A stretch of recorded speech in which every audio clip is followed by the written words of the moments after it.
Olá pessoal, então vamos para mais um módulo, nosso curso de Pentesting ou teste de intrusão em redes Wi-Fi. E do módulo 4 nós vamos aprender toda uma base, tá, da questão de comunicação e regras dentro de redes Wi-Fi, que vale, claro, para redes também guiadas, ou seja, não guiadas são redes Wi-Fi e guiadas são redes via cabo. Então essas características valem tanto quanto para redes sem fio, como tanto quanto para redes Wi-Fi. Tá? E esse módulo 4 trata-se de captura de tráfego em redes Wi-Fi. Tá? Eu passo o slide aqui, o slide 52.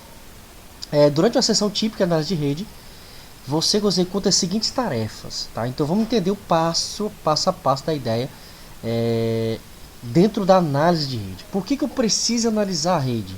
Tá? Porque dentro de redes Wi-Fi é extremamente necessário, igual eu falei para você no módulo anterior, quando se diz respeito ao Kismet, por exemplo, eu preciso conhecer as redes Wi-Fi, eu preciso entender seu funcionamento. E é muito importante a gente aprender como eu posso capturar esse tráfego para, após a captura, eu poder trabalhar em cima desse tráfego. Tá? Então a gente vai aprender nesse módulo toda essa ideia base de captura de tráfego. Eu acho interessante, eu preparei aqui um slide, uma sessão típica da análise de rede, eu preciso entender, analisar a rede de computadores. Tá? Então, para primeiro eu capturar esse tráfego, eu preciso entender, analisar a rede. Quando eu capturo o tráfego, eu passo a analisar esse tráfego. Analisando, eu consigo descobrir muita coisa. Tá? Em uma sessão típica, pelo menos, eu preciso entrar na rede. E logo após você entrar na rede, o segundo passo é capturar esse tráfego de interesse ao geral. Tá? Eu vou mostrar para vocês uma característica que eu posso capturar o tráfego, respectivamente, aquilo que eu quero. Ou capturar o tráfego de maneira geral. Tá? Quando eu capturo, eu uso filtros. E esses filtros eu posso especificar aquilo que eu quero na análise, por exemplo. Tá? Ou então eu posso capturar o tráfego em geral. Tá? E o passo 3, claro, é verificar esse tráfego capturado. O próximo passo 4, eu posso filtrar respectivamente. Além, durante a captura, eu posso usar filtros.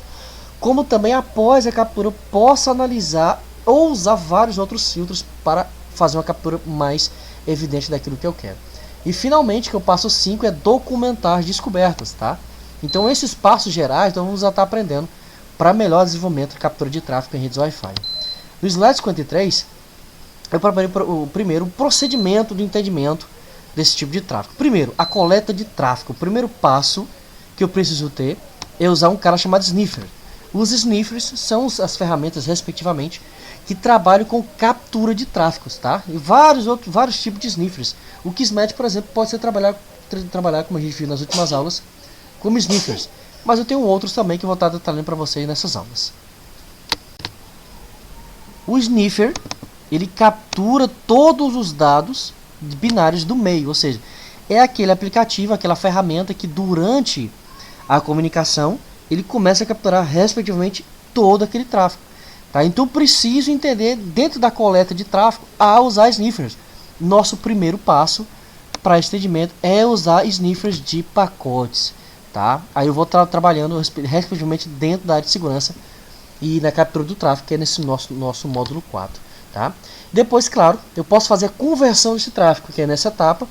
Os dados binários capturados são convertidos de uma forma legível. Claro, para que eu e você possa entender o que tipo de tráfego está se passando ali.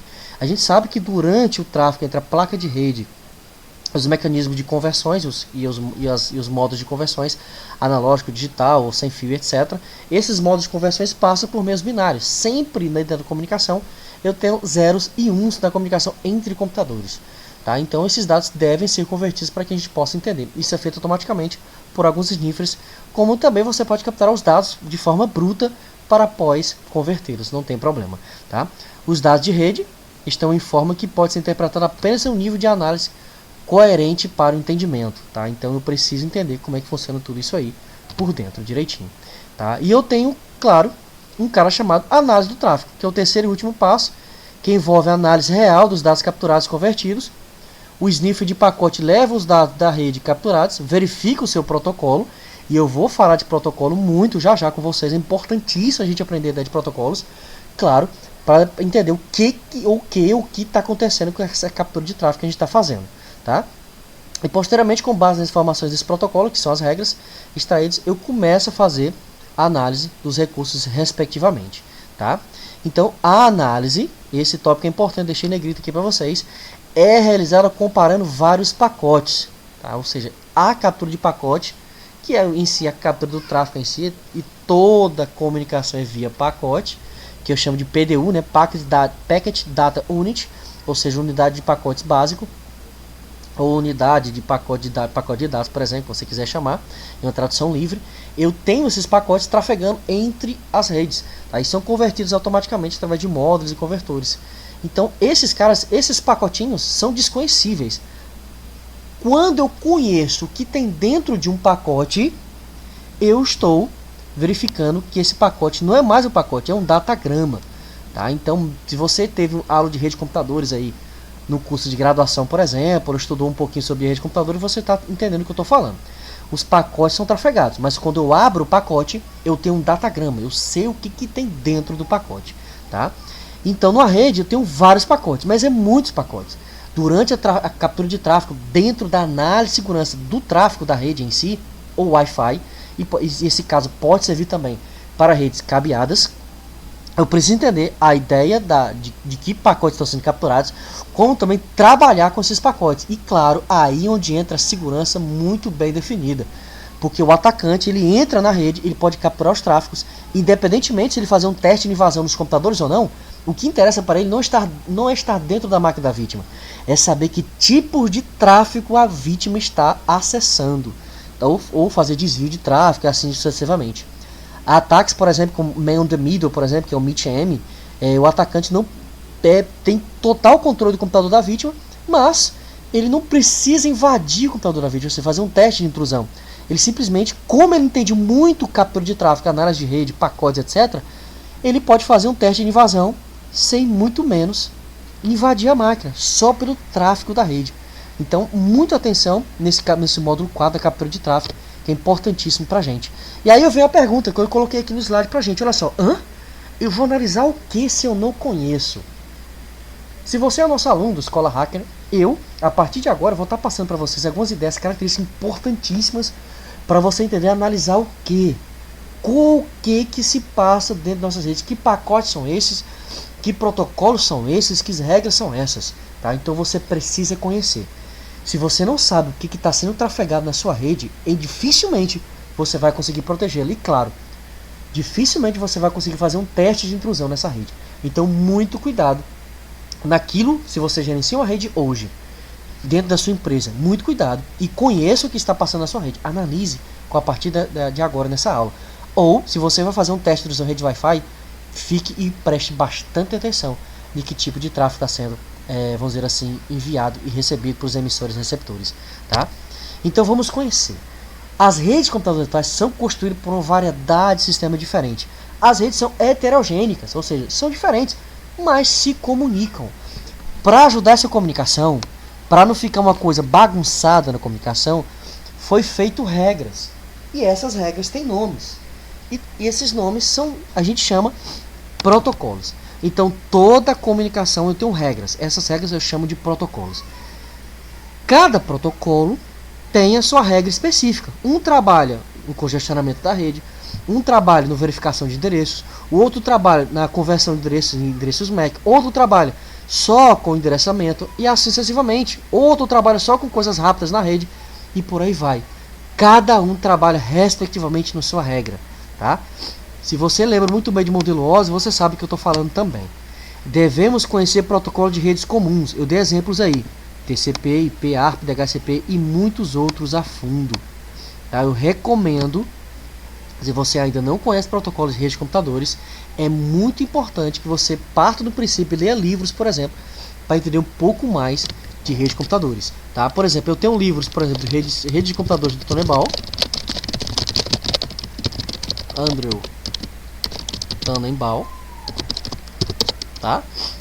E também redes, eu não lembro se o nome incompleto, mas é redes top-down, um cara chamado Kurose, tá?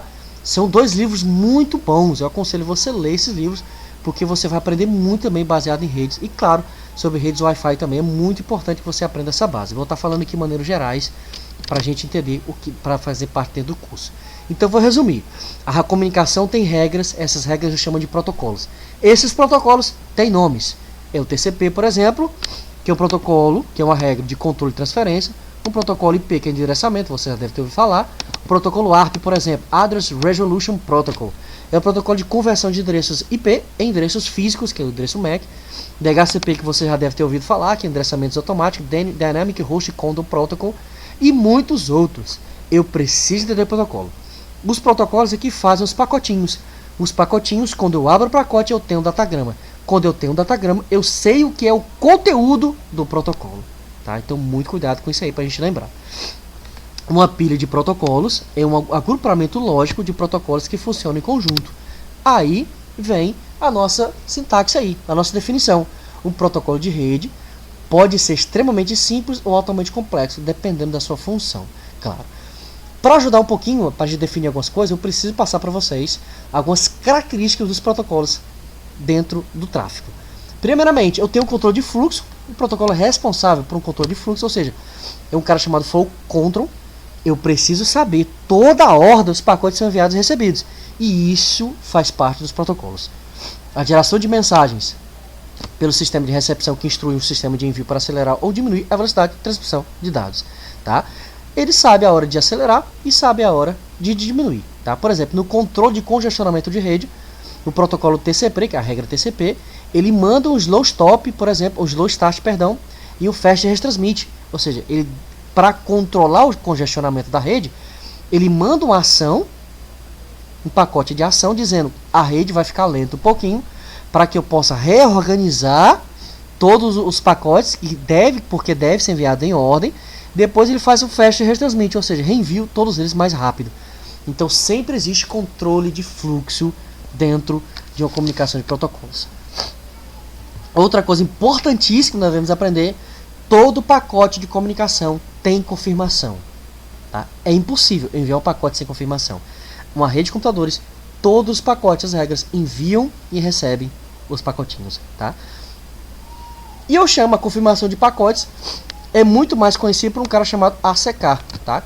Que tem como nome completo Acknowledgement, ou seja, pacote de autoconfirmação. Tá? A transmissão de um sistema de retorno de um sistema de recepção para o sistema de envio para confirmar a recepção de dados. Lá na frente eu vou falar um pouquinho como que é importante a confirmação dos pacotes e como a gente pode basear alguns ataques baseados nisso, claro, como também proteger também, tá? Que vale tanto quanto para os computadores, como tanto quanto para os dispositivos que a gente for comprar, tá? Outras coisas que os protocolos podem fazer: detecção de erros, claro, é muito comum isso também. E tudo isso a gente vai estar passando algumas ferramentas daqui para frente que vai mostrar para você essa detecção de erro, que é o uso de código pelo sistema de envio para verificar se os dados enviados não foram identificados durante a transmissão. Então os protocolos, os pacotinhos, tá, podem enviar mensagens de erro, entre as outras, para entender a comunicação e para detectar alguns erros. Tá? Correção de erros, isso mesmo, os pacotes podem corrigir erros pedindo a sua retransmissão dos pacotes. Tá? Não é que ele corrige. Tá? De certa forma ele faz a correção porque ele pede a retransmissão dos pacotes perdidos ou duplicados ou danificados, por exemplo. Eu tenho a segmentação, que é a divisão dos longos fluxos de dados em menores. Eu chamo isso de packet switching, ou seja, divisão de pacotes. Sim, os protocolos fazem isso para melhorar a nossa comunicação. Eu tenho um cara importante, os dois últimos aí, ó, que é criptografia de dados. Sim, eu tenho protocolos ou regras específicos para embaralhar as informações com as chaves, para que os invasores não possam ter acesso legível a essas informações. É muito importante, eu vou falar muito disso lá na frente. Tá? E compressão de dados, claro, alguns pacotinhos muito mais recentemente, como o Google, por exemplo. Os engenheiros do Google estão criando já criaram alguns protocolos, que fazem a compactação ou compressão dos dados. Então o Google Chrome, por exemplo, que é o navegador Google Chrome, pode ser mais rápido do que os outros, porque quando se comunica ao Google, porque os dados eles já são reconhecidos e podem ser compressos com protocolos específicos. Tá? Isso vale muito a pena você dar uma olhadinha, por exemplo. Não é que o Google Chrome é mais rápido que os outros, é porque ele tem uma compressão de dados específicas. Tá? Recentemente o Firefox também atribuiu, o Mozilla Firefox navegador atribuiu também essa compressão de dados.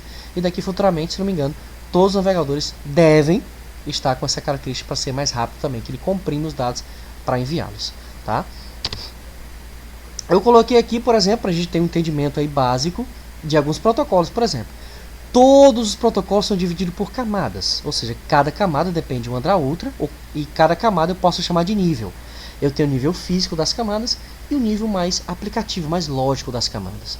O que é importante a gente conhecer? Claro, ler os livros que eu passei para você entender muito mais sobre o modelo OSI e protocolo TCP/IP.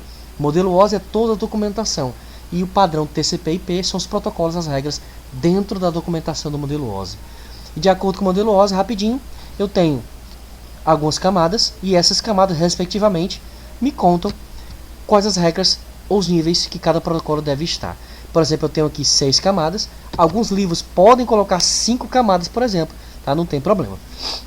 No protocolo de dados, eu Ethernet, token ring, ou seja, como é que a rede está se comunicando. No protocolo de rede, eu tenho os caras que trabalham com endereçamentos. O protocolo de transporte é o cara que faz todo o controle da rede, nada passa com o erro desse cara. Sessão, apresentação e aplicação são protocolos voltados para conversões, por exemplo, nomes e também para estar trabalhando com aplicativos, por exemplo. Tá? Então, em termos gerais, essas são as regras, respectivamente. Cada protocolo eu vou estar especificando lá na frente, se eu vou precisar dele ou não, eu vou mostrar com datagramas também. Tá? Então, vale muito a pena de conhecer esses protocolos aí. Tá? Então, eu vou falar um pouquinho sobre a ideia do modelo OSI e como os dados fluem para cima e para baixo através do modelo OSI. A transferência inicial de dados em uma rede começa na camada de aplicação do sistema transmissor. Então, quando vem a mensagem de um computador para o outro, eu envio da camada de aplicação, que é a aplicação que eu estou fazendo, até a camada física, que é a placa de rede. Tá? Os dados funcionam bem abaixo das 7 camadas do modelo OSI, até atingir a camada física, foi o que eu acabei de falar. Tá? O sistema receptor, claro, recebe pela camada física e posteriormente envia até as suas camadas superiores, que é a camada de aplicação, até chegar na camada de aplicação. Então é tudo um caminho segmentado e trabalhado através de níveis. Tá? Por que eu estou passando isso para vocês? Porque durante a captura de tráfego é já poder visualizar isso em cada nível, respectivamente, para saber o que pode estar acontecendo. Tá? Quando eu tenho um problema ou um ataque em determinado tipo de camada de rede, eu tenho que verificar a questão do captura do tráfego da rede. Se a vítima está sendo atacada por um ataque de negação de serviço, é muito importante você entender como funciona a captura do tráfego na rede. Tá? Muitos profissionais não pensam sobre isso aí onde tem problema, que recebe muitos ataques de negação de serviço para derrubar servidores e computadores ao redor do mundo. Tá? Por quê? Porque não entende a análise de tráfego, é importantíssima. Tá? Você capturando tráfego, entendendo as camadas, efetivamente você vai saber como parar ou até como atacar esses tipos de servidores e protegê-los também. Tá? Então é muito importante saber disso. Os serviços fornecidos por vários protocolos em qualquer nível de modelo OSI não são redundantes, ou seja, repetidos, é claro, né? Por exemplo, se o protocolo em uma camada fornecer um serviço específico, nenhum protocolo em qualquer outra camada irá fornecer esse mesmo serviço. Cada protocolo deve ser conhecido entre o emissor, aquele que envia, e o receptor, aquele que recebe. Os protocolos das camadas correspondentes nos computadores, emissores e receptores, são complementares. Exatamente. Tá? Todas as vezes que eu tenho comunicação, o protocolo IP tem que estar em uma máquina e o protocolo IP tem que estar na outra máquina. Se eu estou comunicando via SSH, por exemplo, Security Socket Host, é um protocolo de comunicação via terminal, ele tem que ser reconhecido entre aquele que envia e também aquele que recebe, emissor e receptor. Tome nota para esse detalhe. Essa nota verde que você está vendo aqui abaixo, acompanhe no mouse aqui. Tome nota. Se o protocolo da camada 7 do computador emissor é responsável por criptografar os dados que estão sendo transmitidos, ou seja, embaralhar esses caras, espera-se que o protocolo correspondente da camada da 7ª camada da camada receptora, do computador receptor, seja responsável por descriptografar esses dados. É claro, se um cara está cifrando, outro cara é responsável por decifrar. E ambos devem ser conhecidos. Tome nota a respeito disso aí. Tá? O que é um cara chamado encapsulamento de dados, ou Data Encapsulation? Os protocolos em camadas diferentes se comunicam com o auxílio de encapsulamento de dados. Cada camada é responsável pela adição de um cabeçalho ou rodapé aos dados que estão sendo comunicados, e esses bits extras de informação permitem que as camadas se comuniquem. Entre cada nível, eu percebo que eu vou colocando identificações nos pacotes, tá? E esses pacotinhos servem de cabeçalho para fazer o guia da comunicação. É por isso que durante um ataque, por exemplo, eu consigo saber quem está enviando essa comunicação, ou de onde que está saindo, ou que IP é esse, por exemplo. Por quê? Porque eu tenho um cabeçalho, respectivamente, dentro do pacote que me diz sobre isso. É muito importante você conhecer esses caras. Exemplo, quando a camada de transporte, esse item verde aí, quando a camada de transporte recebe Dados da camada de seção, ela adiciona suas próprias informações de cabeçalho a esses dados antes de passar para a próxima camada. Aí o próximo nível de comunicação recebe esses níveis, são esses caras aqui, ó. Exatamente. Eu tenho o protocolo de apresentação, que envia para a seção para transporte, respectivamente. À medida que ele vai andando entre os níveis de comunicação, eu vou fazendo alterações no cabeçalho, para que cada camada consiga entender o que está acontecendo. Tá? Por exemplo, eu vou enviar uma mensagem, WhatsApp ou qualquer outra coisa, entre as camadas. E claro, entre computadores. A camada de rede dá o endereçamento, a camada de transporte faz o controle, e o seção me diz para qual celular vai. Então ele vai me dar informação específica. Então eu preciso que a camada de rede, network, informe para a camada de transporte que tipo de endereço está se comunicando. Que por sua vez a camada de transporte precisa comunicar a porta para a camada de rede para se comunicar. E assim sucessivamente, cada uma precisa manter um cabeçalho para fazer essa comunicação. É muito importante conhecer os cabeçalhos, nós iremos conhecer alguns exemplos práticos com alguns sniffers em nossa aula. Tá? E o PDU que eu falei para vocês, o processo de encapsulamento, cria o que eu chamo de unidade de dados de protocolo, Protocol Data Unit, ou PDU, que inclui os dados que estão sendo enviados a todas as informações de cabeçalho e rodapé adicionados a ele.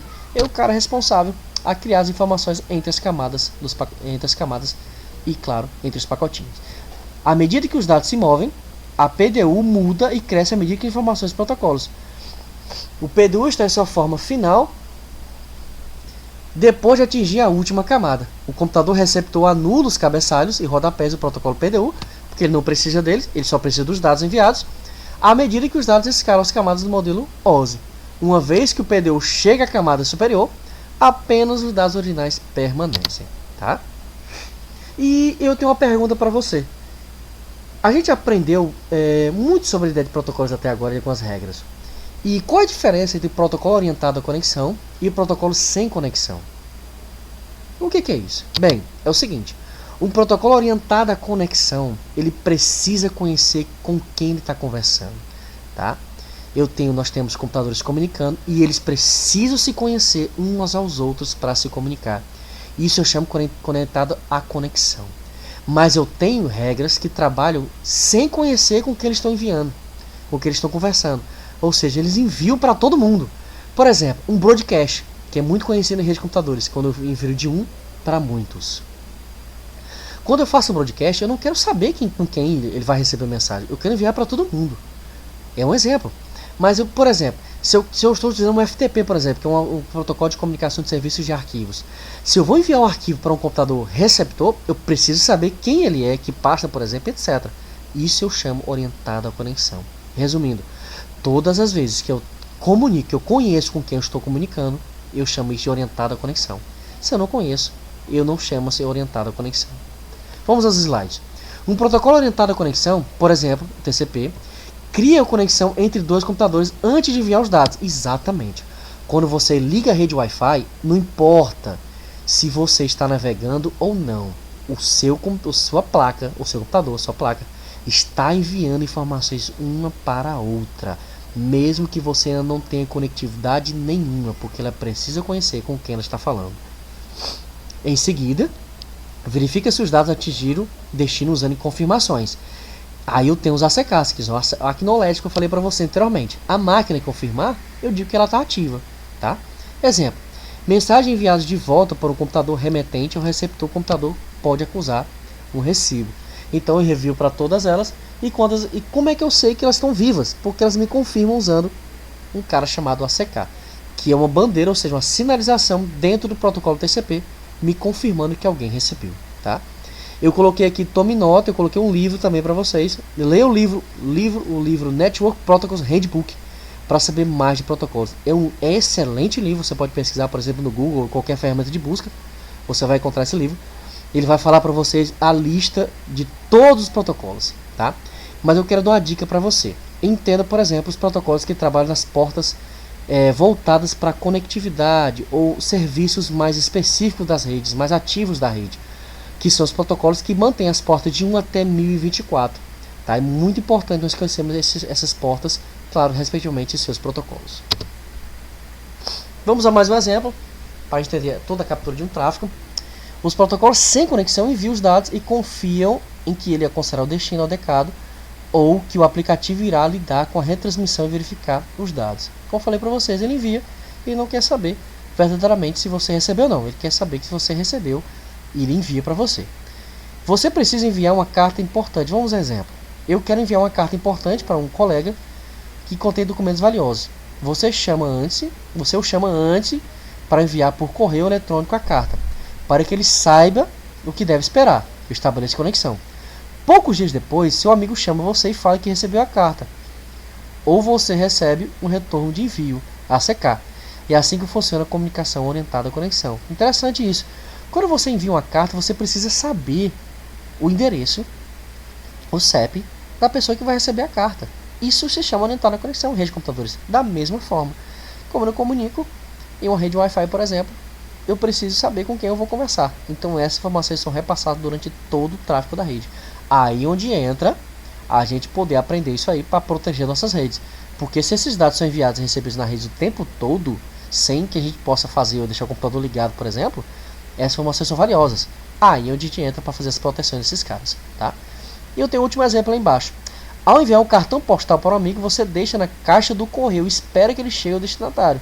É assim que funciona a comunicação sem conexão. Se você quer enviar um cartão postal, você chega lá no correio do seu amigo e coloca lá dentro, tá? Ou seja, deixa lá dentro e vai embora. É um exemplo. Joga a informação e espera que um dia seu amigo possa ver. Claro que ele não vai comunicar a você. Isso eu chamo de não orientada à conexão. Tá? Então, resumindo, orientada à conexão, eu preciso conhecer o emissor e receptor. E não orientada à conexão, eu só envio sem me preocupar em conhecer com quem vai receber. Tá? Mais uma vez eu coloquei um slide aqui que fala a respeito de protocolos e portas, tá?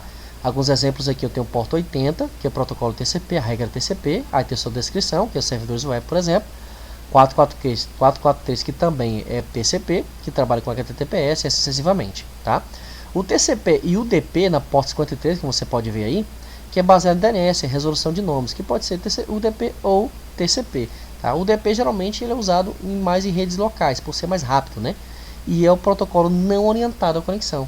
Tá? O TCP já é orientado à conexão, é por isso que ele controla toda a nossa rede. Aí eu tenho várias outras portas aí, pause vídeo e leia cada uma delas, por exemplo, 25 é e-mail, 22, SSH, 23, Telnet, 2021, eu tenho FTP, 135, 139, 445 eu tenho compartilhamento de arquivos, e essa porta 135 e 139 aqui, respectivamente, aqui onde eu estou passando o mouse, é as portas baseadas no WannaCry, né? A maioria dos ransomware utiliza essas portas aqui porque pega o compartilhamento de arquivos e justamente faz a compactação dos arquivos e pedindo de resgate, né? Que é um tipo de ataque ransomware.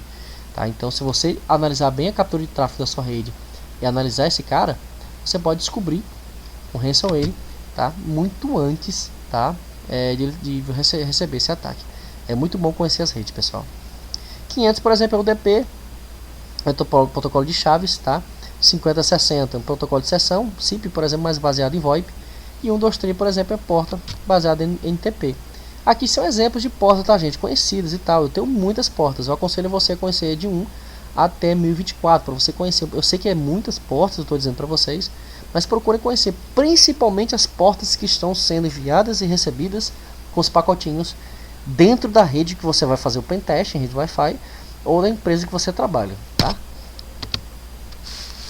E vamos brincar um pouquinho. É o seguinte, eu preparei aqui para vocês uma atividade bem prática, que diz o seguinte: vamos brincar?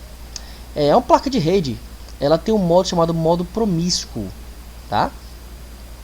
Onde eu posso ativar ou não ativar. O que é o modo promíscuo, por exemplo? O modo promíscuo, a minha placa, por exemplo, ela passa a capturar algumas informações da nossa rede, tá? E é muito importante que eu aprenda a ativar e desativar. É o modo promíscuo. Eu tenho aí, ó, ifconfig WLAN promíscuo, eu ativo a placa de rede em modo promíscuo. E eu tenho também ifconfig WLAN traço promíscuo, ou seja, menos promíscuo, para desativar.